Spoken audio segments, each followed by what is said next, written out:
পেঁয়াজ চাষি ভাইরা আসসালামু আলাইকুম। বর্তমানে যেহেতু পেঁয়াজের চাষাবাদ চলছে, আর বর্তমানে যে সকল সমস্যা ফোকাস করতেছে সেটা হচ্ছে পেঁয়াজের পার্পল ব্লচ অথবা যেটা গ্রাম্য ভাষায় বলা হয় পেঁয়াজের আগামরা রোগ।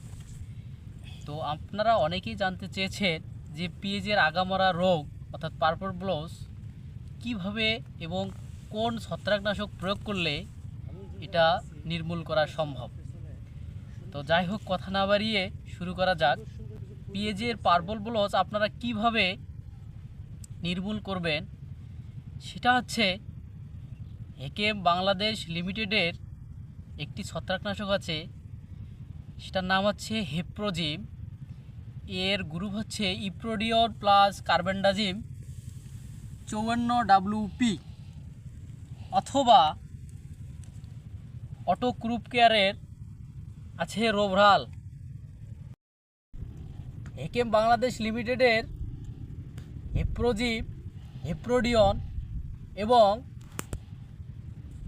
অটো গ্রুপ কেয়ারের রোভরাল এর সাথে আপনারা কম্বাইন করে কার্বেন্ডাজিম গ্রুপের ছত্রাকনাশক, যেমন হেকেম বাংলাদেশের আছে টার্বো, অ্যাথারটন ইমব্রুজেন কোম্পানির আছে ভালকান, আপনারা কার্বেন্ডাজিম গ্রুপের যে কোনো একটি ছত্রাকনাশক ইপ্রোডিয়ন গ্রুপের সাথে আপনারা কম্বাইন করে স্প্রে করলে আপনার পেঁয়াজের পার্পল ব্লচ থাকবে না। অথবা ছত্রাকনাশক প্রয়োগ করতে পারেন, সেটা হচ্ছে অর্থাৎ বায়ার কোম্পানির লুনা সেকশন। তো আপনারা লুনা এককভাবে স্প্রে করলেও আপনার পেঁয়াজের পার্পল ব্লচ থাকবে না। আর লুনার যেহেতু বর্তমান বাজারে অনেক রেট, তো আমি মনে করি আপনারা ইপ্রোডিয়ন সাথে কার্বেন্ডাজিম যোগ কাসুগামাইসিন এই তিনটা গ্রুপ কম্বাইন করে আপনারা যদি পেঁয়াজের জমিতে আপনারা স্প্রে করেন, এতে আপনার পার্পল ব্লচ তো ঠিক হবেই, সাথে আপনার পেঁয়াজের গোট বলেন, পেঁয়াজের গাছ বলেন, আপনার কালো হবে এবং গোট দ্রুত বাড়বে।